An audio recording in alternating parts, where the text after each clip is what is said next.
Hi, this video is for Druid. Druid is more commonly known as the solo build. It can easily accommodate some Justicar in its talents for some increased defense and some helping for self-heals.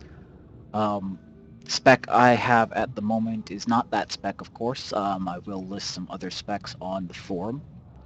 Um, but this one I found is supposed to be the top DPS build. So what it is Druid, Shaman, and Inquisitor.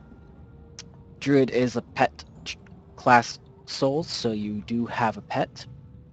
Um, in Shaman, we're increasing our spell power and our critical hit chance by 5% with 10 points there, and then Inquisitor, 5 points in increased spell power, but we also gain a buff that increases our damaging abilities by critical hit chance by 5%. Um, So overall, we have 10% increase hit chance from these talents. Otherwise, 61 Druid. Masteries here. There's a few things that you could do a little differently.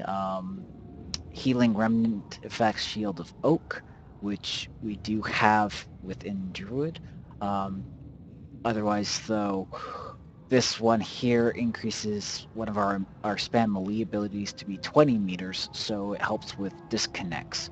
Um, so I took that talent instead because raid types, you have a tank, there's disconnects, and Fervent Strike does more damage than your 30-meter ranged ability. Um, Other than that,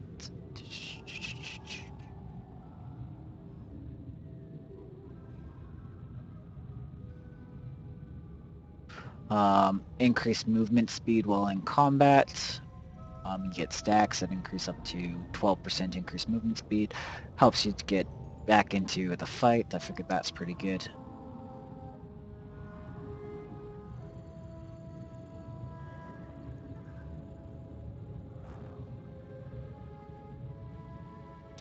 Here, Faith's Reward increases the range of Faith Step by 10 meters. Faith Step is a teleport to the enemy, 20-meter range, so that just makes it a 30-meter range. Um, yeah, it's kind of useful, but with Diversify, we increase our damage by 5% when we have 2 stacks. If you want to, you could try out Steady Assault, increasing your damage done by 77%, but reducing your chance at critical hit by 4%. Currently with my stats, um, looking at my spell crit, I have, with talents and stats, a 34.93% chance to crit. That's not counting the Inquisitor buff, which is another 5%. So I almost had a 40% crit chance. Um, so Steady Assault might be worth it. Might not be. I haven't really decided to test that out, so feel free to test it out yourself. Other than that, though, 65 one Punishing Strike is our good, um, very good one. Very good Druid synergy. Also does some synergy with Shaman. Combined Effort is known. We don't have Frozen Wrath. That is 51 point up in Shaman. But we do have Combined Effort. It does hit pretty hard.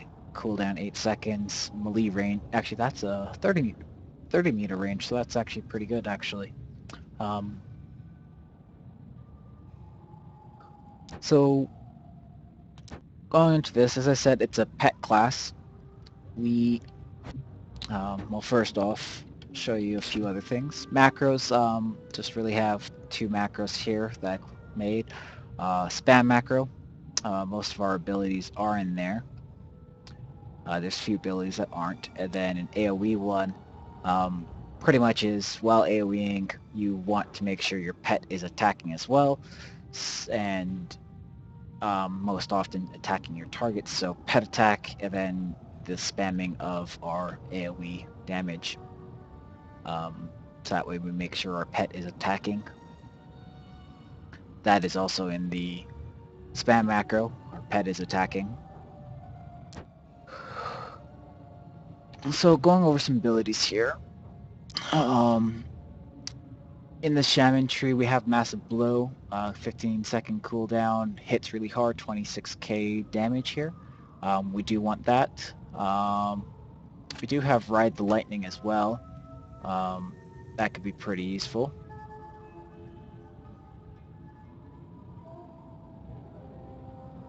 That's charge ability, does a little bit of damage. Our teleport does no damage, so up to you. That's also 3 to 20 meter range. Our face step has no minimum range, just 20 meter maximum range. Crushing Blow is just a spam one, but our Fervent Strike um, deals the same damage on the tooltip, but with Druid, our Fervent Strike damage is increased with talents. So when it actually hits, it could probably hit for more. I'm banking on the synergy with Druid to do that, because from the tooltip, they'd both do the same damage.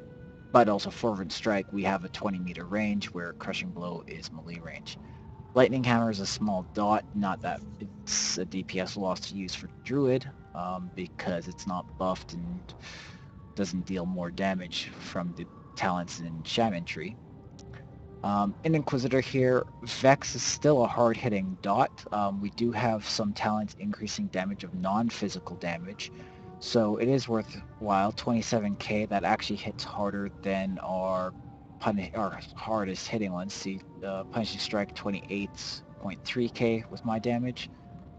Well, sorry, Vex is, that's the max hit though. Vex is just shy of that, so does look like it's a DPS increase. Bolt of Depravity, Bolt of Judgment, though, like 30 meter range, but cast time 1.5 seconds, 17.5k damage, where our Fervent Strike, 13k damage, 20 meter range, instant cast though, so it's not much more damage of that. Also we have Trickster's Bolt, which is 30 meter range. So to stop and cast and stand still, I find it's not worth it. Maybe if there's long disconnects, it might be worth it to cast. So I do have a Bolt of Judgment. While casting, if we're getting damage, we do have pushback, so it takes us longer to cast something while we're being damaged. Bolt of Depravity, with the math here, 3 Bolts of Judgments you can cast off in casting 2 Bolts of Depravities, or yeah, math is exactly right there. Some reason I counted it as 2-second cast time and 3-second cast time, but that's not exactly true.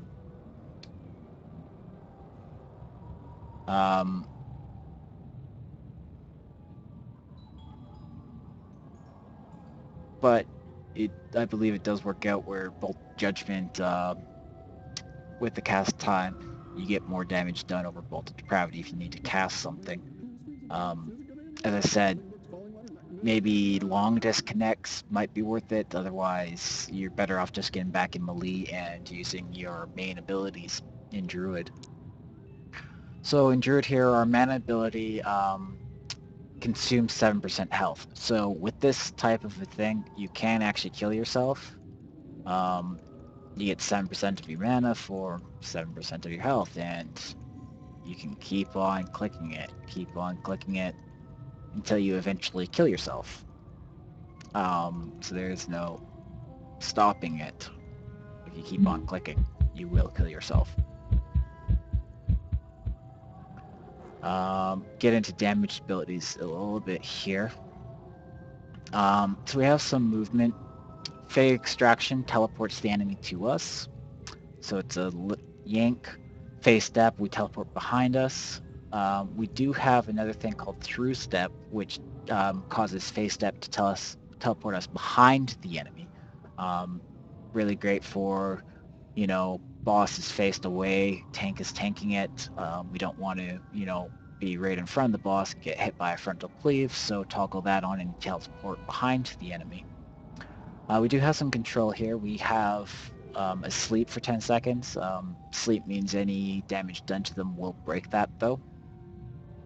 We do have kind of two interrupts. Grim Silence is an interrupt and a debilitate for 5 seconds, 30-second cooldown, though. And then we have our normal 10-second cooldown interrupt. We do have a debuff. Lasts for 20 seconds. It's kind of like Jeopardy, so it might be overridden by Bard.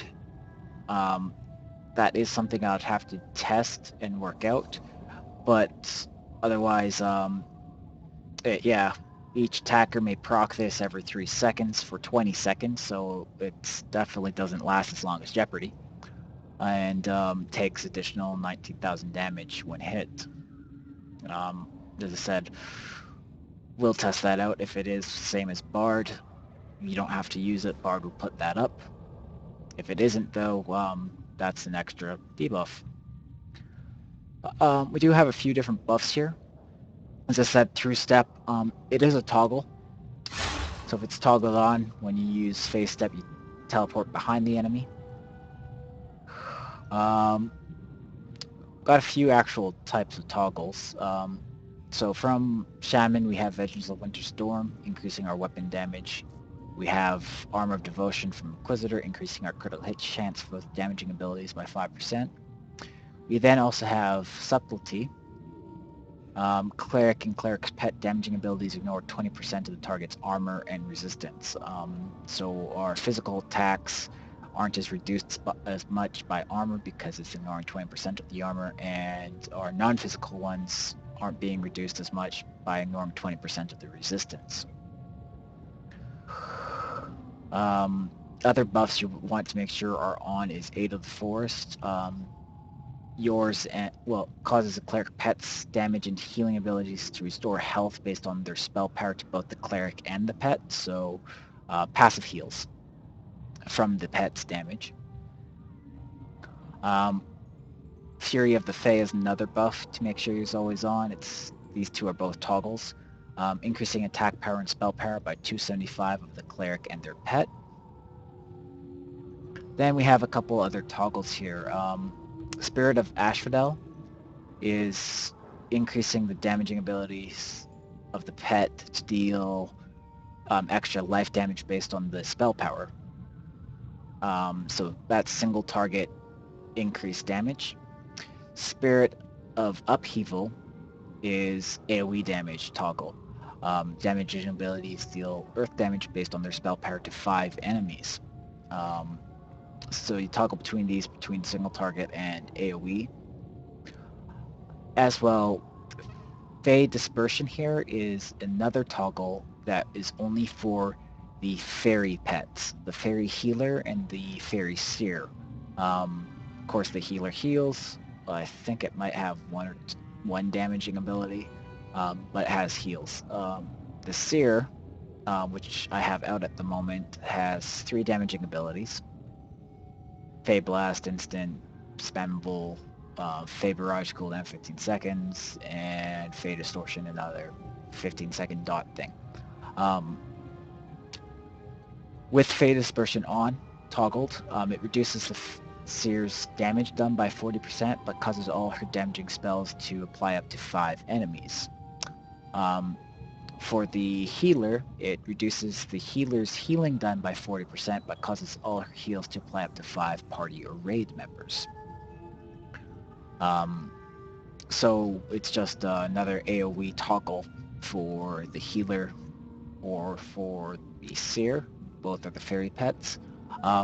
It does not turn off Spirit of Upheaval, so as you can see here, if you put on the single target one, it de-toggles the Spirit of Upheaval, but the Fey Dispersion stays toggled. So what I've found is you get a lot more AoE with the Fairy Seer pet and with having both of these AoEs toggable. For single target damage, you're better off with the Destroyer pet. It does seem to pull a little bit higher average, but if there's lots of disconnects or if a boss tends to kill pets that are in with melee range, you might want to go with the ranged pet, which is the Fairy Seer. So these are our buffs, so as I said, you got to play around with them a little bit. I will showcase here a little bit the Fairy Seer AoE damage, but I'll continue going through our other stuff. We do have a damage reduction on us and our pet by 50% for 10 seconds, cooldown 2 minutes. This is in the spam macro, causes our next 4 single target damaging abilities to deal additional life damage equal to their initial damage. Does not affect damage over time effects, lasts for 15 seconds. So next 4 non-damage over time attacks deal initial damage equal to the life, or life damage equal to the initial damage done. So that pretty much is Punishing Strike. Initially hits for, let's say, max of the 28k. We're hitting for another 28k of life damage from Fey Mimicry. So pretty much doubling your damage of your next 4 attacks. So as I said, we have a few different pets here. You have low-level pets as well. So your level 65 pets are the Graders. You have low-level Fairy Healer and a low-level Satyr Protector. Other than that, you have the Greater Satyr Destroyer, Greater Satyr Protector, Greater Fairy Seer, and Greater Fairy Healer. Obviously, Satyr Protector is your tanking pet. Healer is your healing pet. Destroyer is your melee pet, and the Seer is your ranged pet. For AoE damage, the Seer seems to pull better sustained. For single target, the Destroyer seems to pull a little bit better sustained. You do have a 2-second cast time for pets, so it is pretty quick if you need to switch pets or resummon it. You do not have an instant summon ability like some other pet classes like the Necromancer, Elementalist, even the Ranger. So if your pet dies, you have to hard cast it for 2 seconds.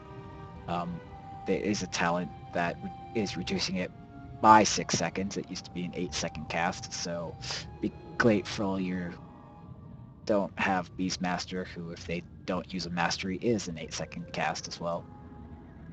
Shield of Oak, non-global cooldown thing, is a little shield that goes on to us. It is in the spam macro. Hidden Path here is self-cleanse, pretty much. It removes all curses, diseases, poisons from the cleric and or pet. And then back to the damage one. So Wild Strike is our 5-target AoE. We only have the 5 targets, so Wild Strike it is for AoE. Trickster's Bolt is our max range ability, 30 meters. Very little damage, of course, 10k. We're not a range spec, so our range damage isn't that great. That's why I was saying with extended disconnect, extended being at range, you might want to use Bolt of Judgment.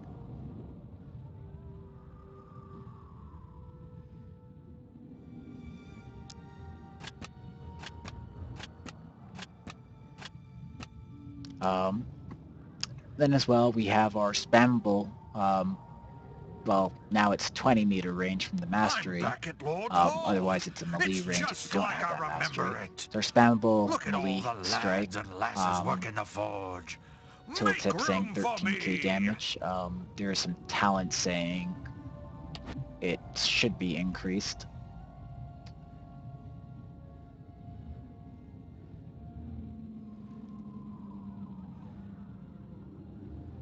Increases your fervent strike's damage by 15%. Carry a big stick.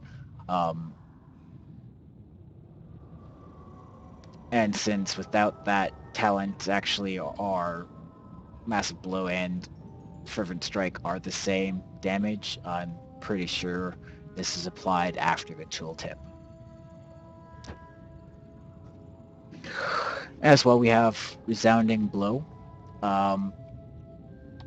Remember with the Mastery level 1 here, consuming the buff from Resounding Blow applies an additional buff, increasing the damage done of your next damaging ability within 10 seconds by 25%.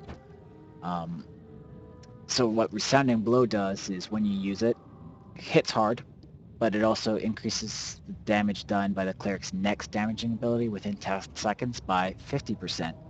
Then when we consume that buff, we get a 25% buff to increase our next damage ability because of the Mastery. Eruption of Life is an interesting ability. It applies different 9 stacks, deals some damage when you first apply it, of course. Every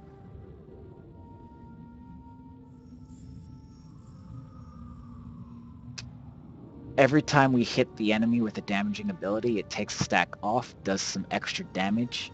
But what it also does is each stack that is removed reduces the cooldown of Resounding Blow by 1.5 seconds each time. Eruption of Life lasts for 15 seconds. There's 9 stacks of it. Resounding Blow is 15 seconds. So obviously, with using 4 of them, you have 10 seconds reduction of Resounding Blow. So you can use Resounding Blow more often if you keep up Eruption of Life and keep using up the stacks. We have Essence Strike then as well, cooldown 10 seconds. What it does after it does some damage is it refreshes the cleric's active Eruption of Life on the enemy. With testing this, if you have 1 stack of Eruption of Life and hit Essence Strike will consume the last stack of Eruption of Life, and then you won't have any active Eruption of Life on the enemy to refresh.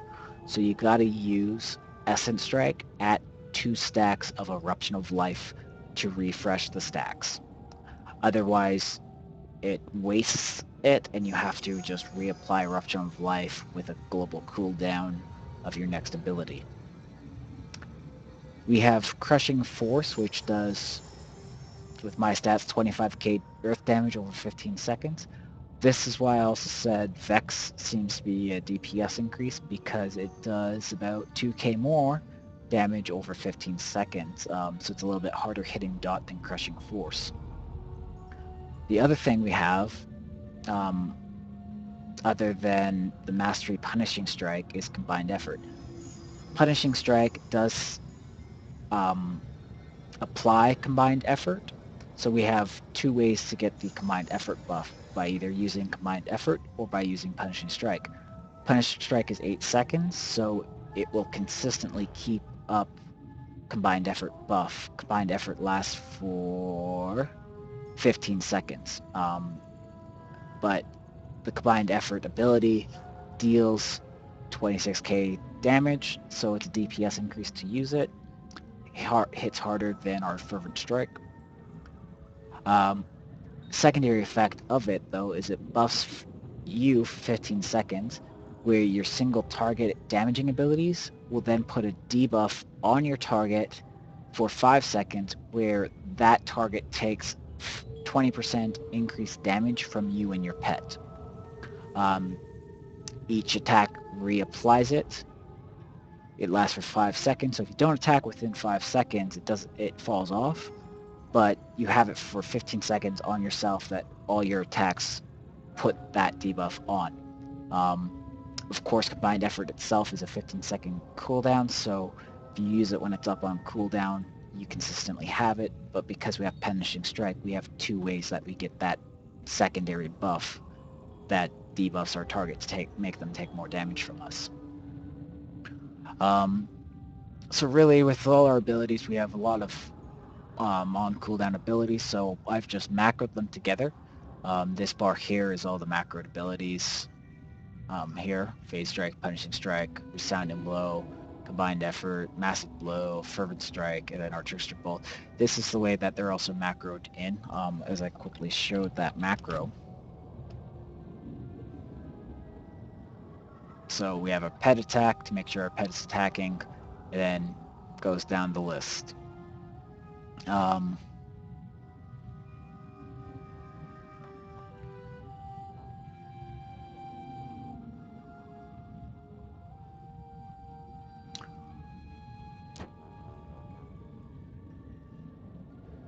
So, as I said, with AoE, our Seer Pet seems to be the best one. So I'll just show here exactly why. So really with this, all you just do is you just do AoE macro. And so with the AoE macro, lots of numbers. This is with both Fade Dispersion and, of course, the Spirit of Upheaval on. As you can see, falling over 100 at first, it was over 100 actually. I saw it over at 200 before the second started ticking down. But at the moment with my gear, it seems to be sustaining close to 100 DPS on 5 targets here. Well, I think I'm actually hitting more than 5 targets with my pet. Because my pet could technically hit up to 10 targets, 5 for the Spirit of Upheaval and 5 for Fade Dispersion. But if we keep on hitting the same ones, of course, there's only 5 targets, they're being hit by both for the max.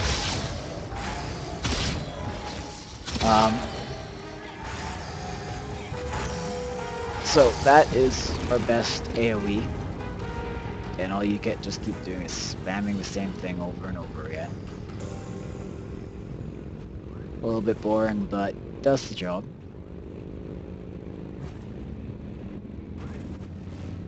Now for single target, I'm just going to keep this pet out at the moment. Remember, you are a melee spec, so you want to get into melee.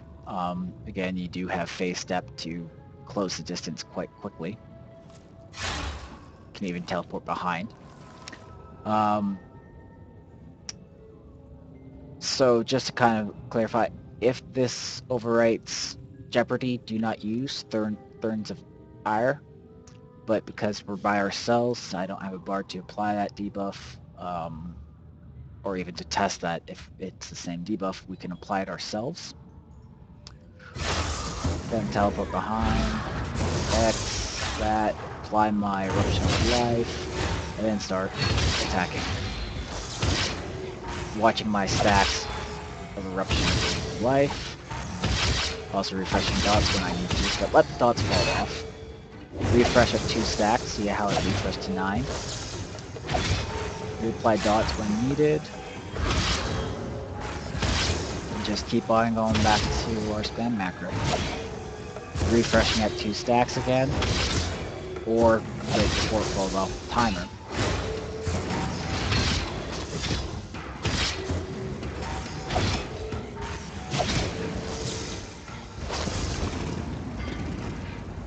So that's a short parse, but really nothing else changes. Just keep on spamming, keep those debuffs up, or dots.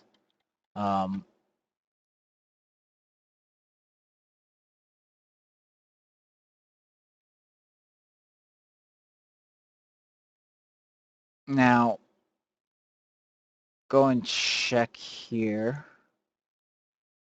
Since even if I let up and don't use my abilities, my pet was still attacking until I start running away.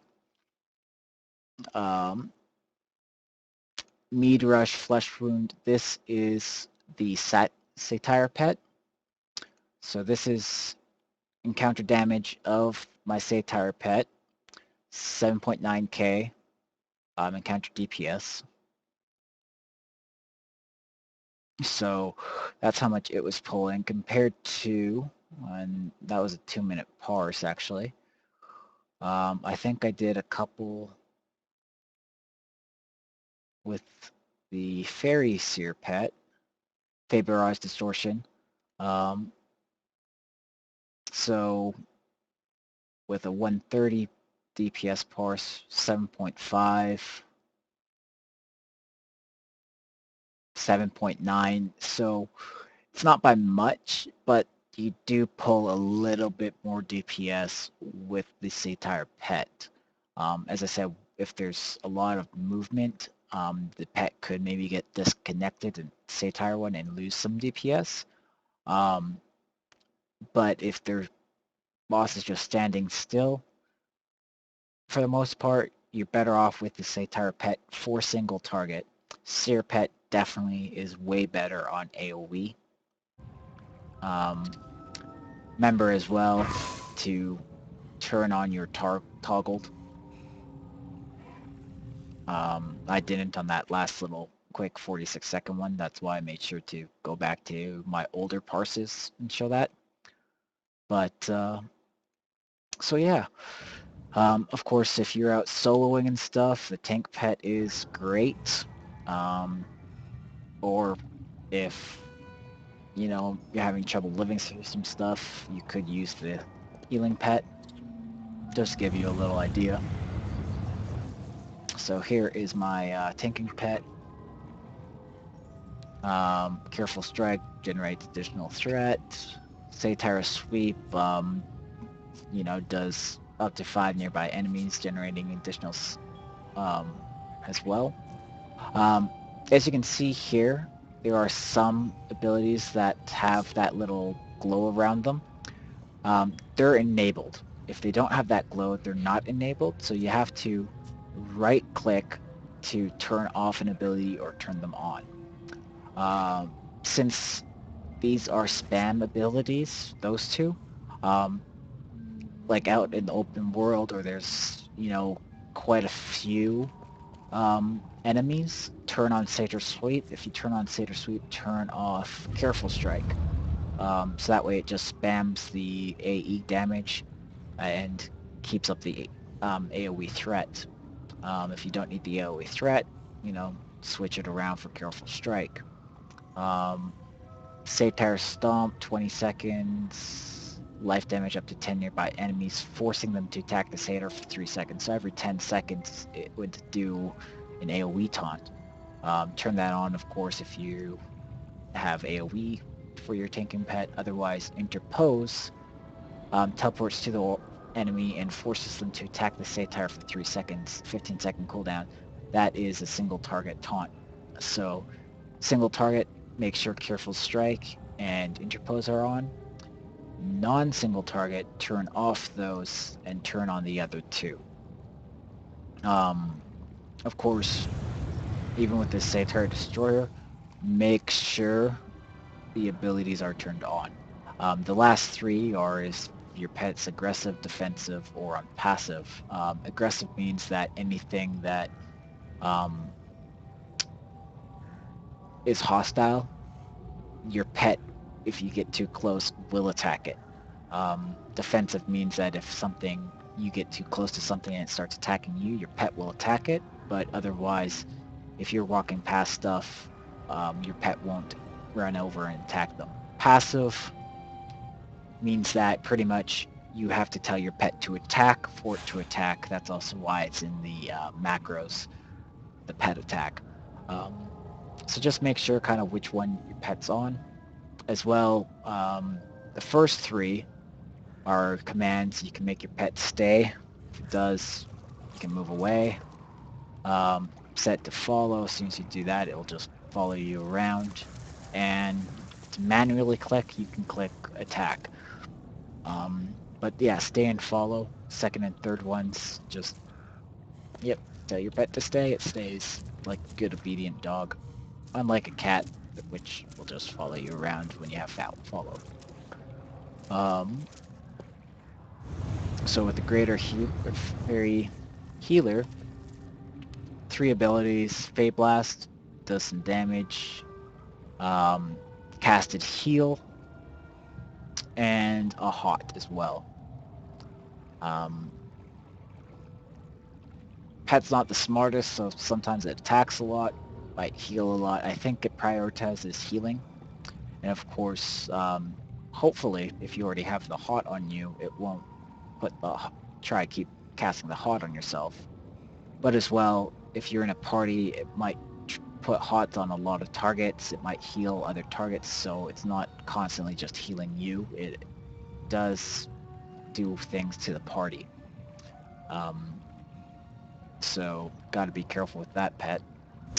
And then we have the Seer, which is our ranged DPS, of course. Fey Blast, some life damage. Fey Barrage, cooldown, bigger life damage. And then Fey Distortion, which is a dot, and it's also a cooldown. Remember, with the Fey Dispersion, it allows its abilities to hit up to 5 targets, where Spirit of Upheaval, when it does damage, I think it actually spreads that damage out. It creates 5 additional more targets taking damage. So remember, biggest DPS for AoE is the Seer Pet out and both Upheaval and Fey Dispersion on. Anyways, hope you learned a lot about Druid. If you want to use it, hope you have fun with it. As I said, there is some different solo variations, more defense with Justicar, a little bit more heals with maybe, well actually Justicar has some self-heals in it, so pretty much solo builds have Justicar in it.